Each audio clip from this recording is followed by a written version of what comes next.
Bom, meu nome é Juliana Galindo, eu sou formada em Direito e agora exerço o cargo de secretária na Executiva Estadual de Minas Gerais.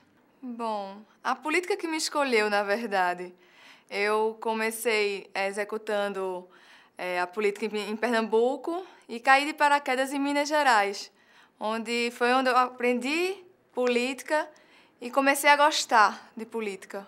Política está no nosso dia a dia, na verdade, né? Só que por conta de muitos ficam incrédulos com ela. E eu era um desses. Mas hoje não, hoje eu me sinto até motivada em tentar mudar esse quadro. Porque o PMN que me escolheu, na verdade, também. Como eu escolhi a política, o PMN também me escolheu. E eu acho que eu não, ou eu costumo até falar isso, eu acho que eu não poderia estar em um partido em outro partido.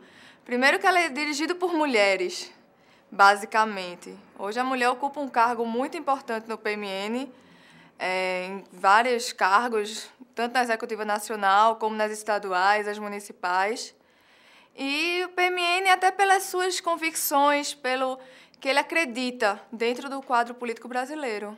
E hoje a mulher, ela, até pelo histórico dos anos, ela por si só, ela já sofre discriminação primeiro da sociedade e depois de si mesma. E no meu estado, hoje onde a gente exerce a política, que é Minas Gerais, apesar de ser um estado muito grande, ele é rodeado de pequenos municípios, onde dentro desses municípios a mulher não tem um espaço próprio. Por quê? Porque quem sempre dominou aquele espaço foram famílias dominadas por homens. E hoje, até por leis recentes, esses municípios vêm sofrendo para tentar se enquadrar e enquadrar as mulheres neles. O PMN Mulher é muito ativo, tanto com relação às algumas reuniões que acontecem, como com relação até ao próprio jornal do PMN Mulher, onde a gente tenta fazer uma propaganda cada vez mais da importância da mulher no quadro político, seja municipal, seja a nível estadual ou até a nível nacional mesmo. As políticas femininas que o PMN tem desenvolvido até mesmo de divulgar o que a mulher tem que fazer para poder melhorar o seu espaço na sociedade, seja com relação à própria família. Hoje a família está banalizada. Hoje a família perdeu todo o sentido de integridade física mesmo. Então, quando a família se destrói, né, a sociedade padece, né? As expectativas para o futuro da mulher brasileira são as melhores possíveis. A mulher engatinha ainda, apesar de diversos avanços que vêm acontecendo desde da época que conseguimos, né, ter o direito ao voto.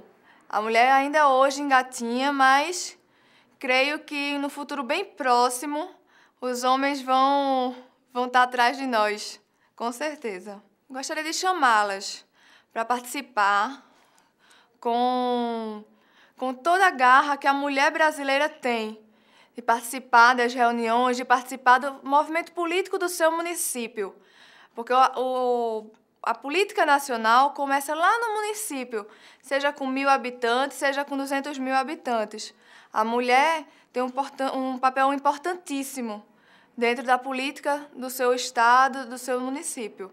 Eu quero chamar elas para participar e não ficar esperando que esse papel seja novamente exercido só pelo homem. A mulher tem que lutar pelos seus direitos e lutar para que eles sejam válidos. Meu nome é Miriam Massarolo, eu sou advogada, militante, também sou jornalista e sou presidente nacional do PMN Mulher.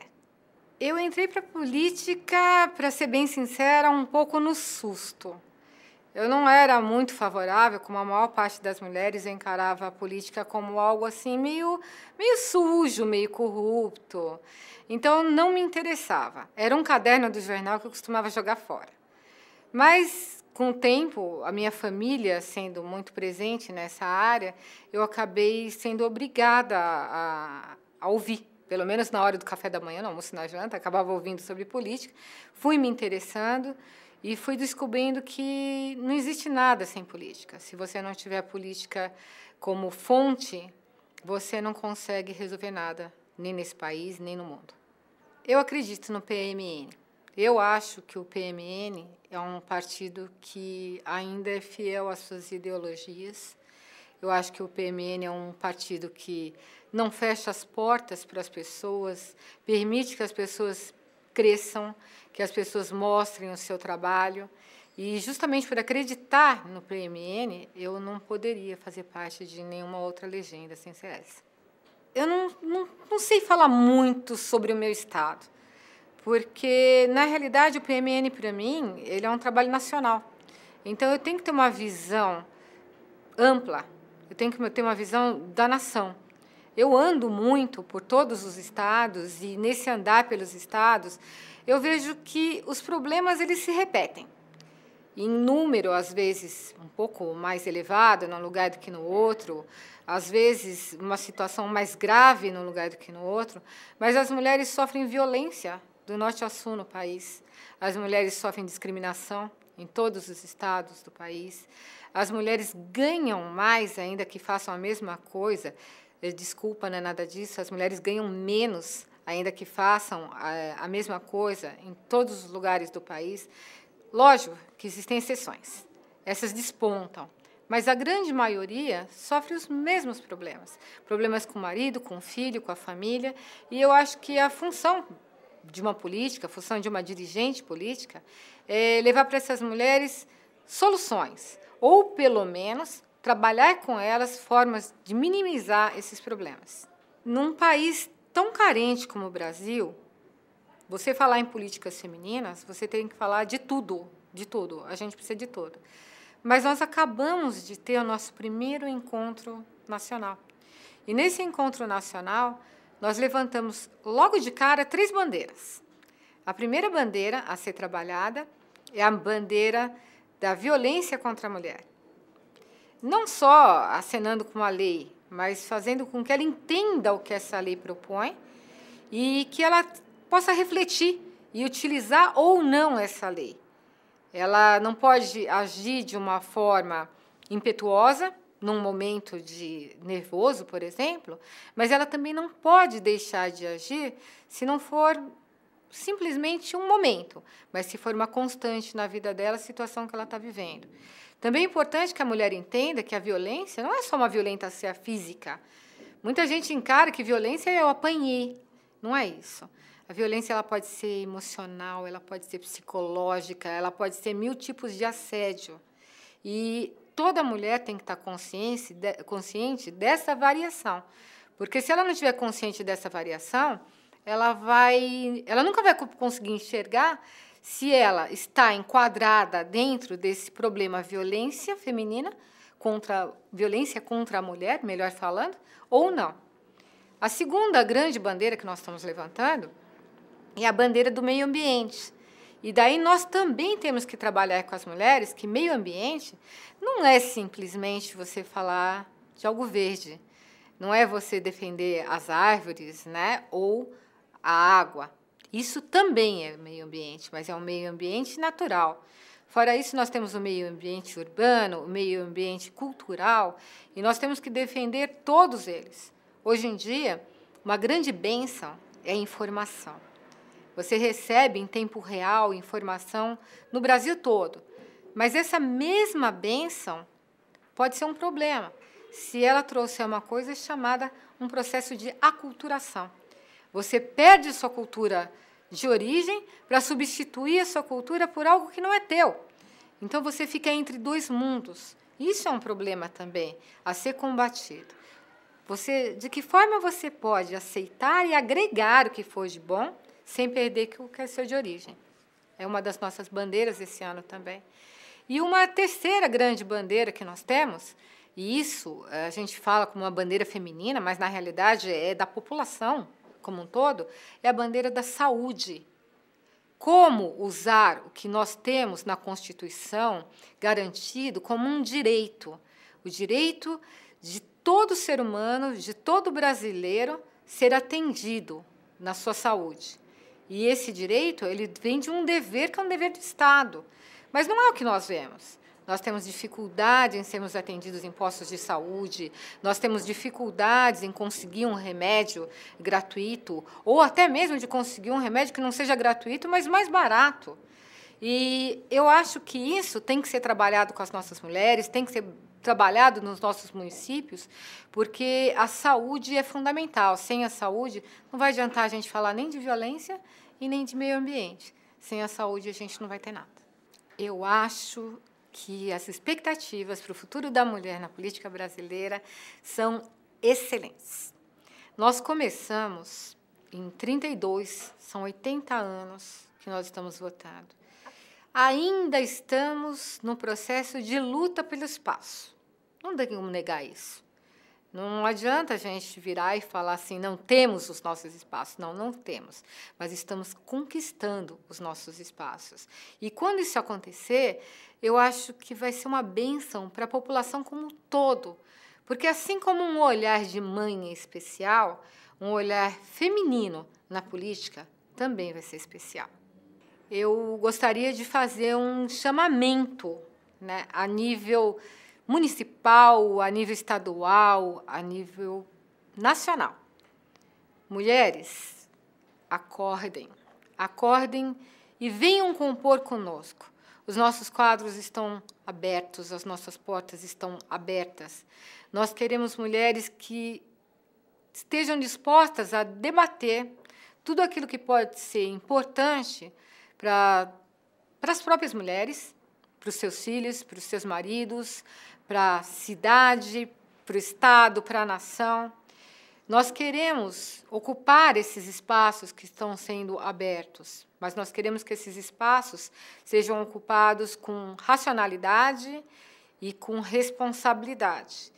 Então, eu peço a todas as nossas dirigentes, todas as nossas mulheres do PMN Mulher, que tragam outras mulheres e que nós possamos fazer um belo trabalho em função dessa classe, que é ainda uma minoria, ainda que sejamos tecnicamente uma maioria, 51%, nós ainda somos uma minoria. A partir do momento que nós temos que lutar tantos ainda pelos direitos mais básicos. Meu nome é Thelma Ribeiro de Santos, sou advogada, militante e milito na política por vontade, por gosto, por decisão. A política eu acho que já está no meu sangue.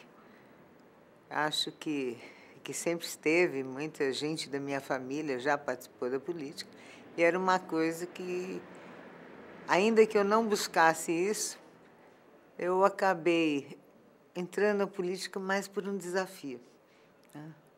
Tem uma história muito particular, que é uma história de amor, que se estendeu por tentar realizar um projeto político, onde eu via que as coisas não aconteciam.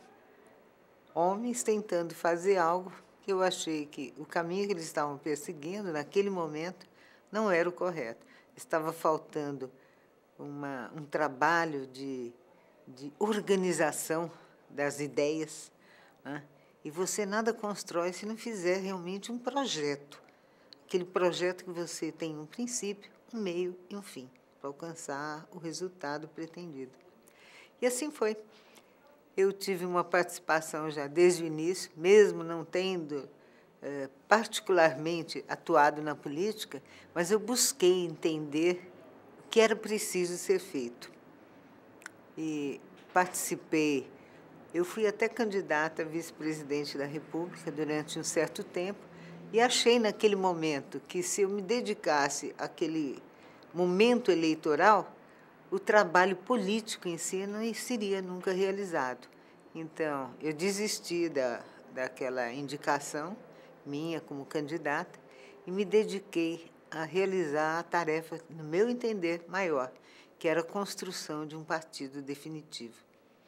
Tive muitos percalços, tivemos momentos que hoje até eles servem, vamos dizer assim, para rir um pouco, né? Situações, porque a legislação determinava a formação de um partido se estabelecendo em pelo menos 1/3 dos estados brasileiros, ou seja, 9 estados. E era uma tarefa, de certa forma, insana, porque você, como eu cheguei a mencionar, os companheiros, você tinha de construir um edifício e, se faltasse uma telha no telhado, pronto, tudo perdido. Você tinha de começar desde o início, voltar às fundações. Então, por essa razão, é que eu achei que teria de montar, primeiro de tudo, um plano de trabalho.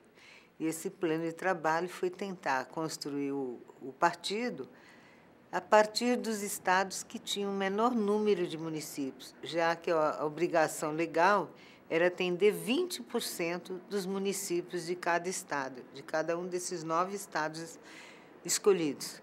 Então, ao invés de trabalhar os estados que tinham o maior número de municípios, como Minas Gerais e São Paulo, eu busquei os estados menores.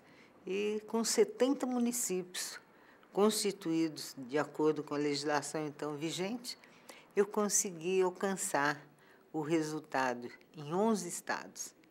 E, no espaço de um ano, o PMN estava com aquilo que lhe garantia o direito de funcionamento e nos garante até o dia de hoje, que é o seu registro definitivo.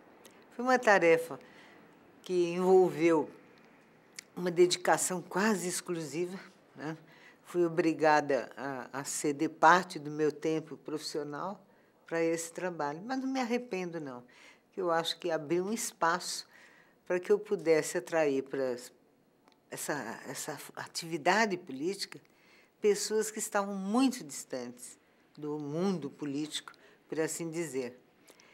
E o meu objetivo maior nesse momento era mostrar que era possível se fazer política de uma forma séria, certo? Algo que não é o que você vê no dia a dia, as pessoas descrentes, as pessoas acreditando que a única forma de fazer política é através da negociação, que é através de um toma lá da cá, através da obtenção de cargos, disso e aquilo. E eu falei, não, isso não é necessário. A gente tem de saber dividir a nossa atividade profissional, que nos dá a subsistência, da atividade política, que é um bem maior. Você não está fazendo algo para obter para você ou para os seus. Você tem de fazer algo para toda a coletividade. Essa coletividade encerra o Brasil como um todo, esse país continental, que precisa ser visto com outros olhos, com os olhos do amor, o amor cívico, eu gostar do meu país. Eu, recentemente, tive a oportunidade de passar por 5 países e descobri com muito sentimento que o que falta ao brasileiro é exatamente isto, amor à pátria. Mas não é só esse amor que você vê cantado nos hinos, não. É o reconhecimento do que nós temos. Eu estive em países onde o café da manhã oferecido nos hotéis é inferior a qualquer hotel de 3 estrelas no Brasil. A abundância que nós temos aqui, o tratamento que nós, mesmo dentro das nossas limitações, oferecemos àqueles que de nós se aproximam. O que nos falta é um trabalho mais organizado, é um trabalho, uma visão profissional de como nós devemos apresentar e oferecer o nosso país ao mundo. Isso é que está nos faltando. Isto é que poderia gerar uma infinidade de empregos em todos os níveis de trabalho que uma atividade de hotelaria, de turismo, obriga a ter, desde um plantador de tomate até um gerente, realmente, de um serviço de hotelaria. O serviço de turismo, a valorização do que nós temos de melhor, os nossos rios, a riqueza das nossas florestas, o nosso mar, as nossas praias. Tanta coisa linda nós temos para oferecer ao mundo, mas nós não estamos sabendo tirar disso o melhor proveito. Tanto os homens quanto as mulheres no Brasil, e as mulheres em maior quantidade, já que são maioria, têm esse profundo complexo de inferioridade. Isso eu reconheço em todo brasileiro. Ele se sente inferior e não sei qual é a razão. Esse aqui, eu acho que é o único país que é realmente miscigenado, um país onde todas as raças, todas as religiões, todo mundo consegue conviver. Nós somos algo sui generis, mas o brasileiro não tem essa consciência, provavelmente pelo fato de que olham de dentro para fora. Quando você olha de fora para dentro, você olha esse solo aqui, você fala, está explicado por que o Papa se ajoelhou e beijou. Porque realmente nós somos diferentes. Nós temos uma grandiosidade, não só no nosso território, como também nesse ser humano que existe aqui. Nós não podemos continuar pecando, deixando evoluir esse processo de decadência do ser humano. O brasileiro é um povo muito bom, gente muito fina, muito amável. Só precisa aprender, primeiro, a não aceitar mais a impunidade, a se indignar com todos os atos de corrupção que ocorrem à solta por aí e tomar consciência dos seus direitos. Quando o brasileiro aprender a agir assim, a se respeitar, eu tenho certeza que isso aqui tudo vai mudar. As bandeiras que nós temos de desenvolver é despertar nas mulheres, que a mulher ela é, vamos dizer, mais persistente, ela encara com muito mais resistência os azares da vida, as dificuldades. Eu sempre digo que as mulheres são grandes administradoras porque elas conseguem administrar um salário mínimo que o marido ganha, né? E fazer isso durar 30 dias. Então, eu acho que as mulheres, no momento em que elas passarem a olhar a política de uma forma, não como algo para ser afastado, mas algo para você dominar, para você realmente assumir no seu dia a dia, no momento em que as mulheres, como grande maioria, passarem a agir dessa forma, eu acho que nós vamos conseguir dar uma outra feição à nossa pátria. Eu não tenho dúvida quanto a isso, porque eu acho que as mulheres, quando querem, elas vão à luta e elas vão em busca daquilo que elas sabem que é o melhor para si. Eu espero que a grande maioria tenha a mesma garra que eu acho que todo mundo diz que eu tenho, né? De não ter medo de encarar o desconhecido, de não ter medo nem vergonha daquilo que não sabe, porque você só não sabe as coisas até o momento que você passa a adquirir o conhecimento a respeito dela. Esse é um momento divisor de águas, né? Eu posso não saber como fazer alguma coisa, a partir do momento em que eu tenho vontade, quero e me dedico, eu vou aprender e pronto, acabou o desconhecimento. Aquilo passa a fazer parte da minha vida, eu posso partir para outras coisas. E eu acho que é isso que as mulheres, basicamente, precisam fazer no Brasil. Elas precisam passar a se interessar por aquelas coisas que não fazem parte, aparentemente, do seu dia a dia. Aquilo que elas acreditam que não lhes afeta, quando, na verdade, afeta sim, afeta em tudo. Desde conhecer como é que se calcula um imposto, né, que está embutido em cada coisa que nos cerca, que nós adquirimos, e tentar saber para onde vai este dinheiro, o que é feito com ele. Será? O que é um orçamento? A mulher tem de saber o quanto é que se arrecada neste país e o quanto se distribui dessa arrecadação realmente para aquilo que nós chamamos bem do povo. As mulheres têm de se interessar por isso, porque quando elas se interessarem, elas vão vão deixar de ignorar as coisas ruins que acontecem na nossa pátria. Ao contrário, elas vão tomar para si a defesa do que deve ser feito de forma correta e justa.